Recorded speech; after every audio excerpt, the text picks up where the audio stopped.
We are here at the final hurdle before A trades. How good. We got 0 left in my side. I have made the 2, and it was between a couple of options. But before we get into my team, let's have a quick little go at our tips for the week. And still sitting in a really good position there. 173 out of 18,000 Cowboy supporters. Pretty good at that front. 7th in the private group, 8th in the open group there. So shout out to Heath, Otto, and Paul in that top 3. And I am 3 points behind.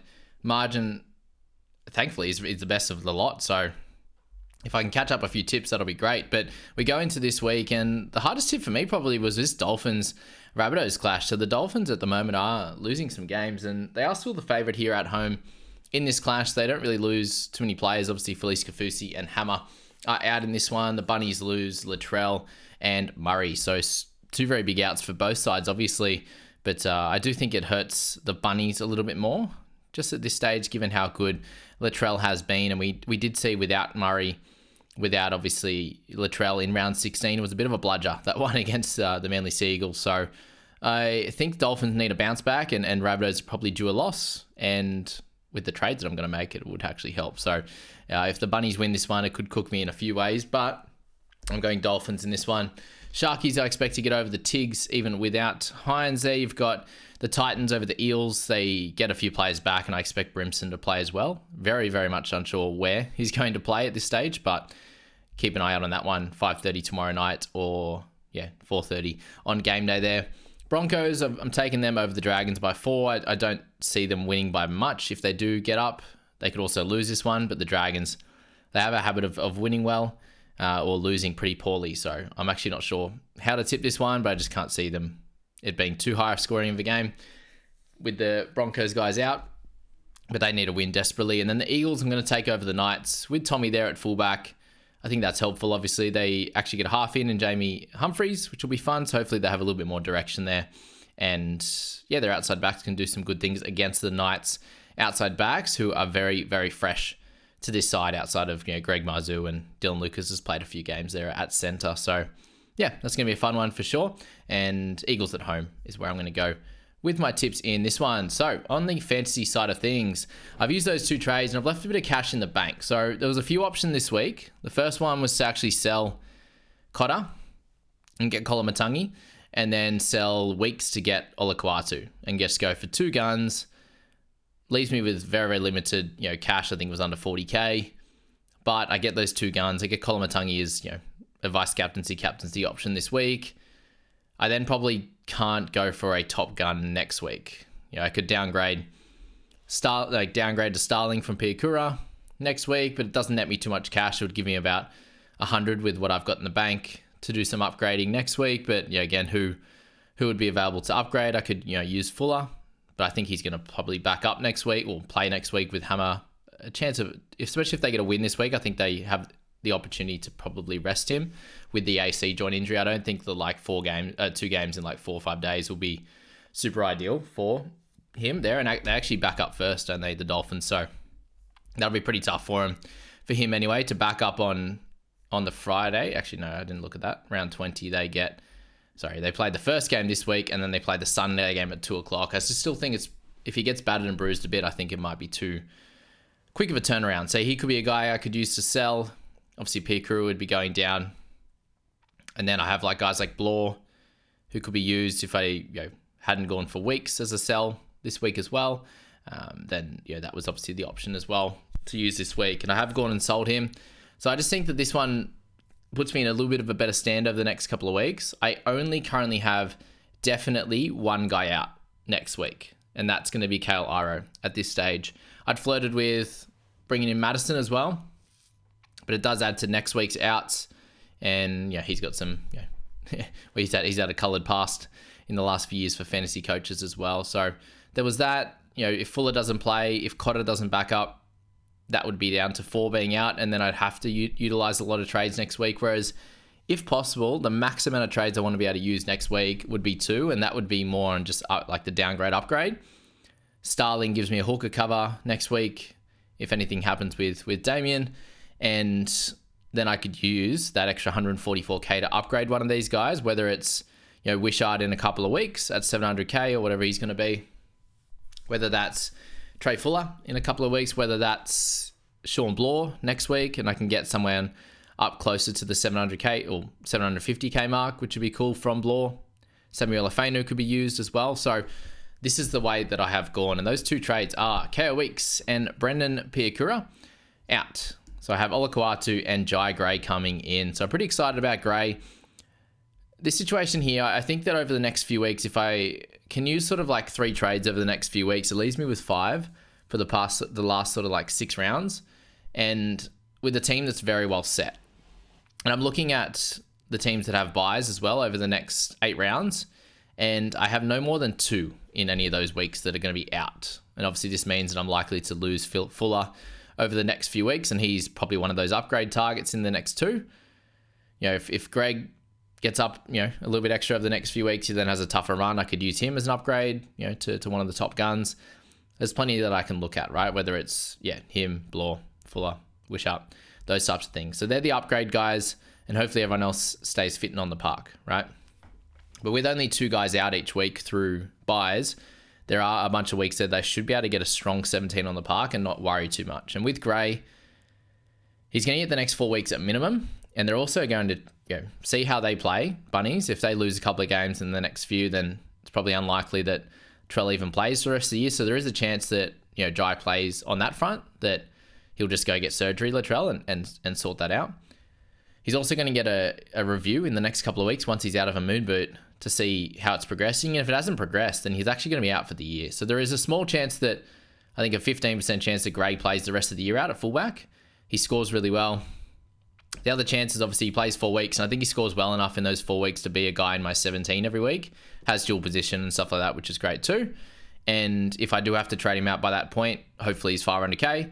And otherwise, I can just hold him through that period. But I think he's someone that if we can get him to a decent price, he helps me build my bank this week to get guns next week, and obviously get Olakau'atu as well, who I think is undervalued by sort of 5 to 10 points there. And he's going to be a really good person to have in my edge position, where I currently have him, Fafita, and now Bloor. So it really strengthens up the edge. When I'm looking to the next few weeks, I have a lot of wing fullbacks already. Drinkwater, Tedesco, Garrick, there's kind of some guns, Greg Marzhew, Wishart, all in that scenario. The half position is one we want to target, obviously with Cleary over the next few weeks, DCE potentially as well.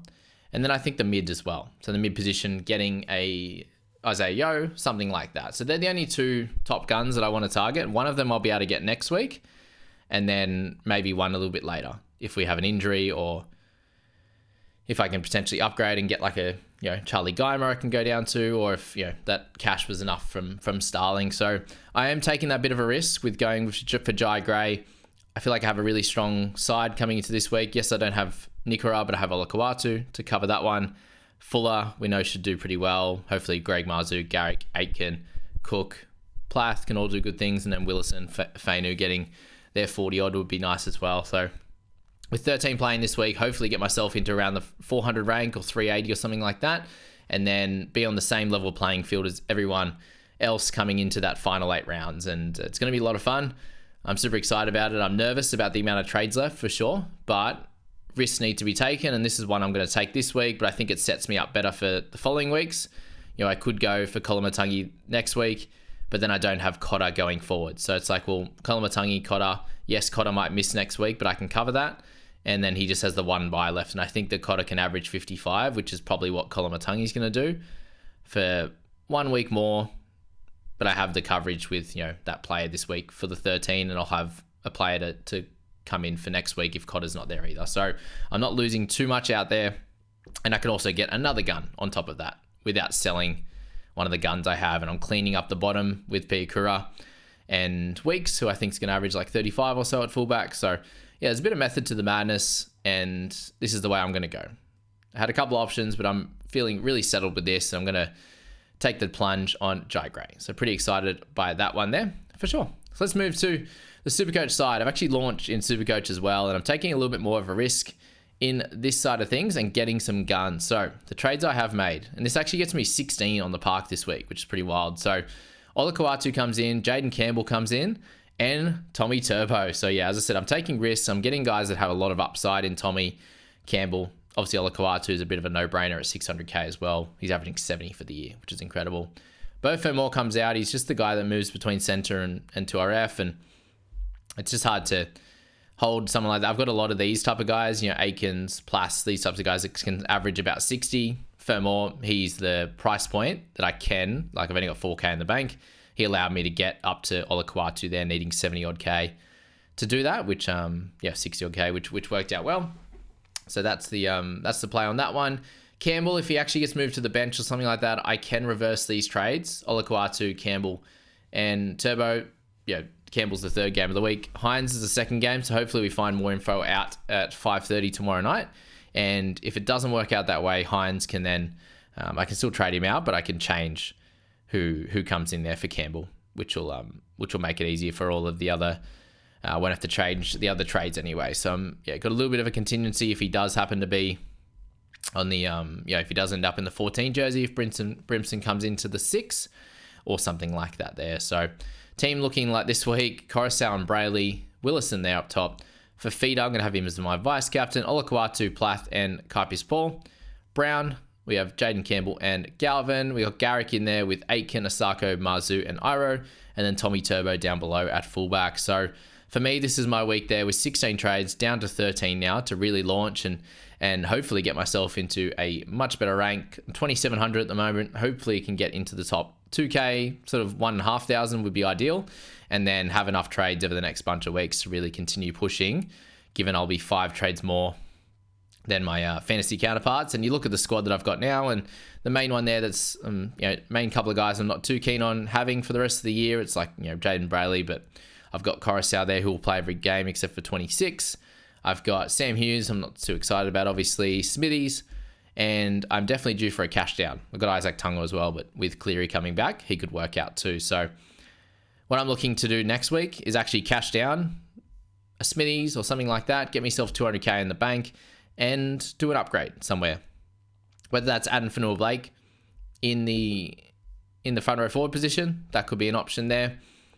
Whether it's saving up some cash to get Cleary, I could go down from Kaipis Paul if I wanted to at 504k.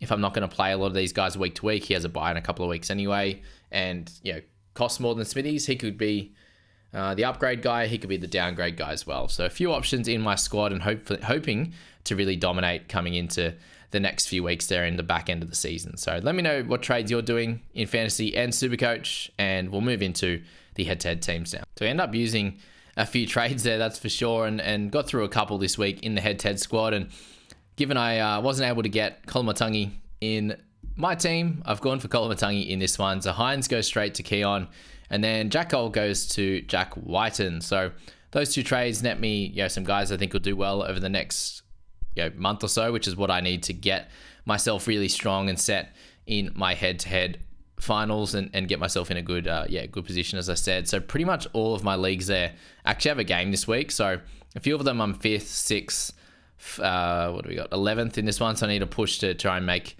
the finals in that one there. So still a good week to push trades, and it still leaves me with 9 coming into the back end, and hopefully with this setup here, it's 1 or 2 trades next week, and then hopefully hold in around 21 there, which would be ideal, something like that, to set ourselves up to be able to use trades in those head-to-head finals. But the squad we've set up here leaves us plenty of space to have lots of guns coming back next week and in a really good spot. So we do have Hands, Madison, Nikora, Iro, who are going to be out next week, and Talangi as well. So we'll have to use a couple of trades there just to sort that one out and get 17 on the park next week.